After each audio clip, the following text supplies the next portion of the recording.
السلام عليكم ورحمة الله وبركاته، ازيكم يا حبايبي؟ عاملين ايه؟ وحشتوني جدا جدا. النهارده عندنا فيديو هيكسر الدنيا.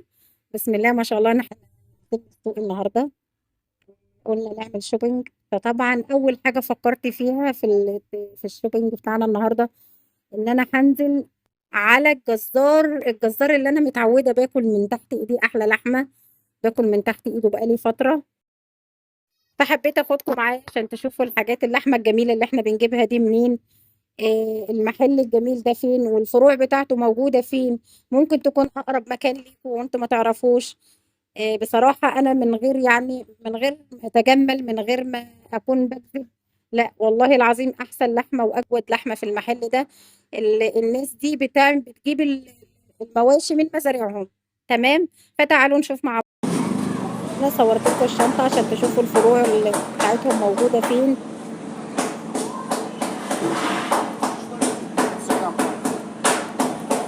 ده العنوان حضراتكم هسيبه في صندوق الوصف. في كمان عندهم 4 فروع تاني غير الفرع دوت في عين شمس. بصراحة أنا كنت ساكنة معاهم هناك، وأول ما جم هنا أنا بقالي سنة باخد منهم. عايزة أقول لكم حتة لحمة بسم الله ما شاء الله، ما حدش كل ولا هياكل زيها قبل كده. السلام عليكم. وعليكم السلام. عم محمد، زي حضرتك؟ يا سلامك يا فندم. أحلى معلمين في الدنيا، وأحلى جزارين في الدنيا، وأحلى حتة لحمة تاكلها في حياتك. ربنا يبارك في فيك. الفتح اقسم بالله ما بكذب، والكلام ده حقيقي، وكلام والله العظيم يعني وسام على صدري وشرف والله العظيم. يا رب يا رب نكون عند حسن ظنكم يا ما دايما. شاء الله. ايه بقى حضرتك؟ وريني اللي في ايدك ده، ايه حاجه جميله ما شاء الله. ده بفتيك ما شاء الله، بفتيك لحمه بقري بلدي ما شاء الله. من وش الفخده زي ما حضرتك شايفاها كده. ده بعد ما تجهز يتنقل وش خالص وتجهز. تمام. دي القطعه بتاعته قبل ما يتم بسم الله ما شاء الله. التفكيك بتاعه. تمام. لازم نعرف المشاهدين ان لازم قطعه البفتيك تبقى بالشكل ده. تمام. معايا يا فندم؟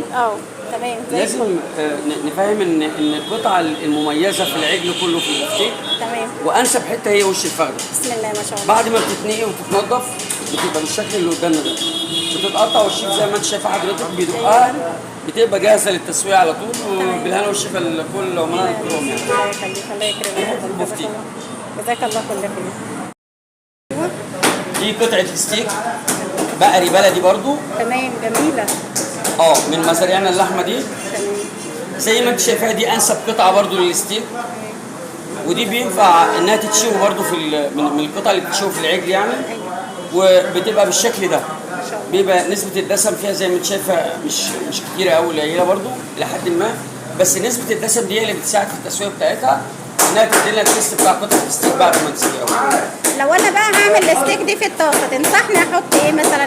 اكليل الجبل، ورق لورا، يعني ايه التوابل المميزه لحته اللحمه دي؟ والله حتة اللحمة لو ممتازة من البداية والمرعى بتاعتها كويسة، تمام. والعلفة بتاعتها جميلة، أكيد طبعا بتبقى أقل البهارات فيها بتظهرها. ان شاء الله. يعني أقل البهارات فيها بتظهرها. مش محتاجين إن احنا نحط بهارات كتير قوي عشان تطلع طعم حتة لحمة. لا، طعم حتة لحمة بيتوقف على العلفة بتاعت العجل الأول والمرعى بتاعته، وبعد كده لو حطيت فلفل أسمر بس وملح بيديني التست طبعا غير عادي يعني. فعلا كلامك سليم. ملوش علاقة كلامك سليم ما شاء الله. عندنا ايه كمان هنا؟ هات الرز ده. ده حضرتك عرق الروستو، ده اللي بتعمل لحمه بارده. ده بعد ما بيتنضف ويتنقي بيتلف بالدبار زي ما احنا شايفين. ده اسمه عرق روستو، اسمه عرق تريبيانكو، واسمه عرق بارد برضو عشان المشاهد يعرف الفرق. ال3 مسميات هو في عرق الروستو طبعا. تمام. عندنا طبعا تاني كباب الحله بيبقى بالشكل ده. بسم الله الرحمن الرحيم. بسم الله. دي بيكاتا. ده كباب حله شباب بالشكل ده، انسب حته ليه برضو بتبقى وش الفخده او حته من قشره اللوح بعد ما بتتنقي طبعا، وبتبقى بالمنظر اللي احنا شايفينه ده. اهم حاجه انها تكون حته الى حد ما برضو حمراء وخاليه من الدسم وفي نفس الوقت ناعمه. طب اسال حضرتك سؤال هنا بقى. اتفضلي. يا ترى في البقري احسن ولا في الجاموسي احسن؟ لا طبعا البقري، انا بنصح الساده المشاهدين بان حته اللحم البقري بتبقى في التست مختلفه، بتبقى في النعومه مختلفه، بتبقى في النسيره بتاعت اللحمه نفسها مختلفه برضه. تمام. لان الجاموسي عندي بيبقى النسيره بتاعته خشنه شويه عن البقري. ما بتقطمش معايا بعد ما بتستوي بالمنظر اللي بتشوفه البقري. ما شاء الله. ده عرق الفيليتو زي ما انت شايفاه، وده برده من انعم جزئيه في العجل عامه. عرق الفيليتو زي ما انت شايفاه بيتعمل على الجريل، ممكن بيتعمل بيتشوي، بيبقى من انعم الحتت في الذبيحه كلها عامه. طيب هو احنا حاليا مفيش اسعار ثابته؟ لا طبعا مفيش خالص. اسعار ثابته، وقطعيات برده بتبقى مختلف فيها الاسعار. تمام. والاسعار احنا والله ماشيين حسب السوق، وبنحاول على قد ما نقدر بنقدم اعلى جوده واقل سعر للعملاء. تمام. لو النهارده بس مش عايزه اسال في الاسعار طبعا، بعد كده ده مش هيبقى السعر الثابت. الفيليتو مثلا كام؟ اللحم التربيانكو كام؟ الفيليتو بالمنظر ده كده بيطلع ب 400 جنيه. طبعا هو اسعاره بتبقى اعلى من كده كتير 400 جنيه طبعا. بس. حاجه جميله بصراحه. كباب الحله بالمنظر ده برضه بيطلع 400 جنيه. بيبقى عندنا القطعيات بقى العاديه اللي هي الخضار، بيبقى اللي فيها نسبه دسم عاليه شويه ب 360، واللي بتبقى اقل نسبه دسم فيها ب 380 جنيه. البيكاتا برضه نفس السعر، لانها بتتنضف زي ما حضرتك شايفه كده زي البفتيك، وسعر البفتيك برضه 400 جنيه. تمام. بتبقى بالمنظر ده. بسم الله ما شاء الله. واظن دي اسعار في القطعيات اللي انا بقول لحضرتك عليها دي، يعني اقل اسعار هتلاقيها في مصر. نسبه الدسم فيه ما بتتعداش ال 20%. ده بنبيعه النهارده، ده مفروم كبير ب 280 جنيه. عندنا مفروم جملي بيبقى اقل من الدسم من كده شويه ب 320 جنيه. دي طبعا الكبده زي ما حضرتك عارفه ب 380 جنيه. بسم الله ما شاء الله. دي العكاوي عندنا بنفس سعر اللحمه؟ انا اعرف ان الكبده دايما بتبقى اغلى. لا بنفس سعر اللحمه. طيب يا ترى عليها بقى كبده؟ بيبقى عليها 300 جرام في الكيلو قلب وكاوي. تمام. دي العكاوي حضرتك عارفاها طبعا. الجماعه بقى اللي بيحبوا الطواجن والكلام ده، طاجن الباميه. العكاوي دي بتبقى انسب قطعه برضو للطواجن. تمام. دي الكيلو بتاعها متنضف زي ما حضرتك شايفه كده ب 300 جنيه. عندنا بقى المصنعات بتاعتنا، عندنا كفته حاتي، وعندنا حواوشي، وعندنا كفته رز، وعندنا برجر، وعندنا سجق بلدي. طبعا كل حاجه دي بنعملها من المنتجات بتاعتنا، من اللحوم بتاعتنا. تمام. بسم الله ما شاء الله زي الفل. تحت امرك.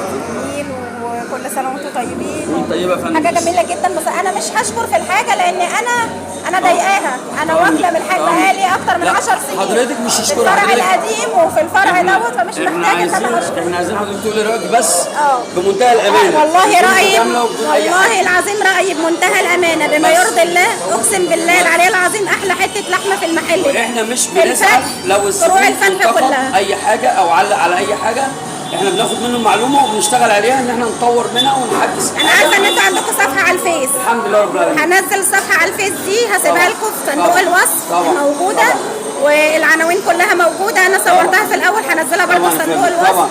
ويا جماعه احنا مستعدين يعني لاي راي من العميل بتاعنا. حضرتك احنا يعني على تم استعداد ان احنا نسمع العميل بتاعنا، سواء النقد بتاعه بالايجاب او بالسلب. طبعا لو بالسلب بنشتغل على الحته اللي هو علق عليها ونحاول نرضيه لاقصى درجه. لو بالايجاب بنشكره وبنتمنى ان احنا نكون عند حسن ظن وفاء.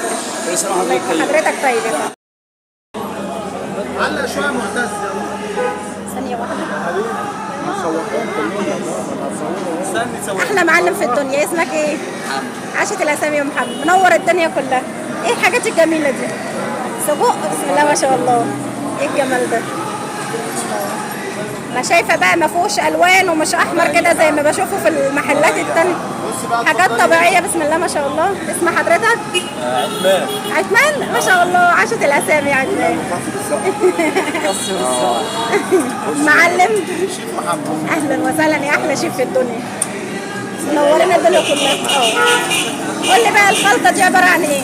دي لحمه وثوم فلفل احمر ما شاء الله. وتوابل بس كده. بس مفيش اي الوان. انا شايفه حاجه واكلاها، انا هسال عنها. حاجه جميله بسم الله ما شاء الله. واحلى حاجه بقى يا جماعه ان السجق ده بيستوي في ثواني. قبل الفلفل ما يستوي بيكون السجق استوى. شيف محمد احلى شيف في الدنيا، كل سنه حضرتك طيب، وتسلم ايديكم في اللحمه الجميله اللي احنا بناخدها دي، وان شاء الله من نجاح لنجاح وتقدم في تقدم دايما بامر الله يا رب. كل سنه وانتم طيبين. شيف عمر احلى شيف في الدنيا، منور الدنيا كلها. ايه الحته الجميله اللي في ايدك دي؟ اسمها ريب اول.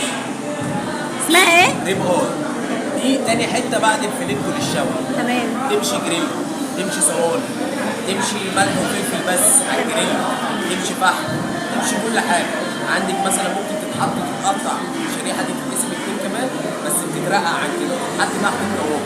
تمام. ورق عنب، طاجن تولي، اي حاجه تنفع لكل حاجه. ممكن تتقطع كمان مكعبات لان دي حته ناعمه، تقطع مكعبات تتحط في الخضار والثوم، تتحط في الخضار، ينفع تتسلق، ينفع تعمل كباب حله، ينفع لها اي حاجه. طب انا ما عنديش جريل، ما عنديش شوايه، ما عنديش الكلام ده، حابه اعملها على الطاسه بمعلقه زيت زيتون. معلقه زيت زيتون وملح وفلفل اسمر بس.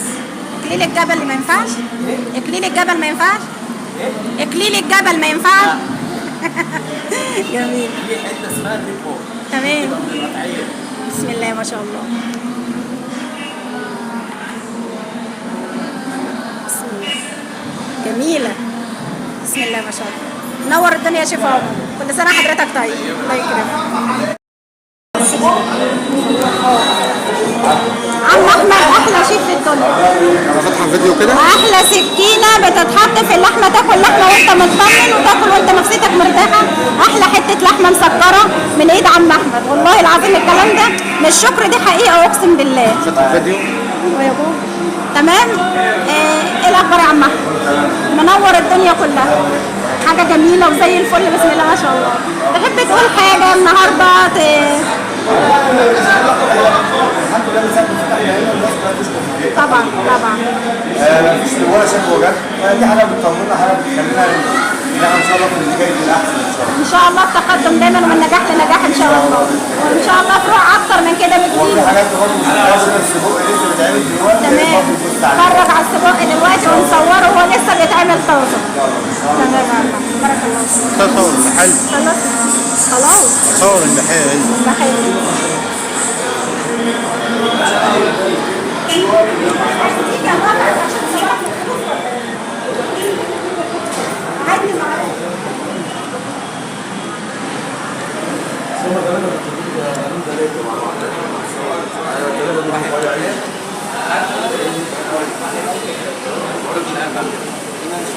قول للواد ده يجيب صور الصدق.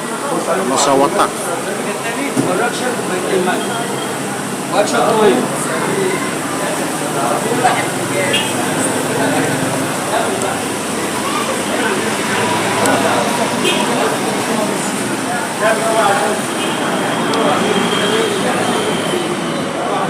الله يجزيك يا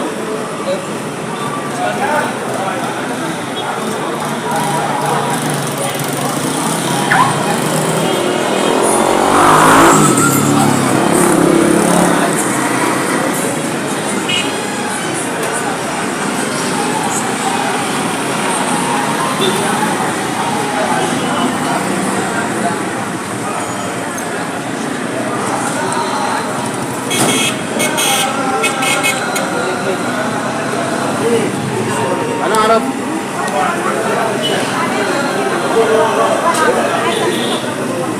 ممكن نجاوب يلا.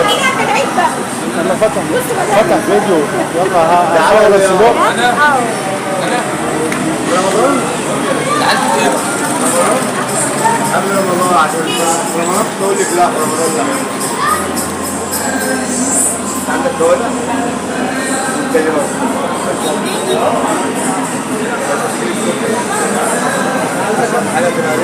امسك واحدة كده.